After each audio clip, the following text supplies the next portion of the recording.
Texas House Speaker Dade Phelan has signed civil arrest warrants for 52 missing House Democrats, directing authorities to bring them back to the chamber, which has been stymied for a month in the absence of a quorum. The warrants were signed late Tuesday after the House voted in favor of compelling the Democratic legislators to return, under warrant of arrest, if necessary, and are expected to be delivered Wednesday to the sergeant at arms, according to local news reports. Some of the more than 50 Democrats who initially fled to Washington, D.C., broke ranks and returned Monday to Austin. The House was still shy of the 100 legislators needed for a quorum to conduct almost all business, including the elections bill that Democrats call unconstitutional and racist vote suppression. But votes to create and enforce quorums are among the votes exempt from the usual quorum requirement. The way for the arrest order was cleared earlier Tuesday when the Texas Supreme Court lifted a lower court's order that protected from arrest the Democratic lawmakers who have fled the state. Upon coming back to Texas, the Democrats now can be detained and brought back to the legislature for a second special session.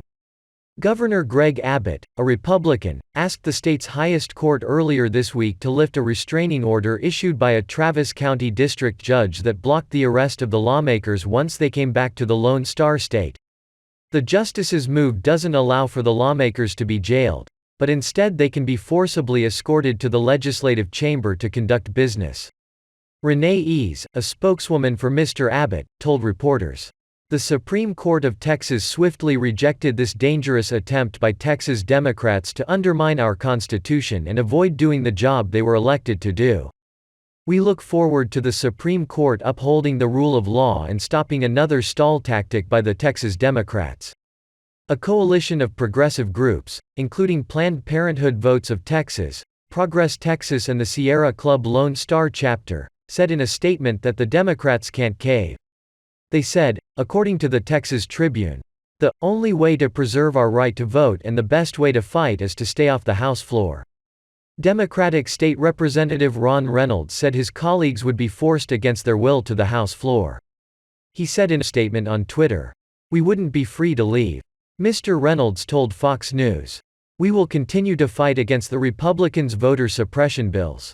We are planning on staying in D.C. advocating for federal voting rights legislation until the U.S. Senate goes on August recess towards the end of the week."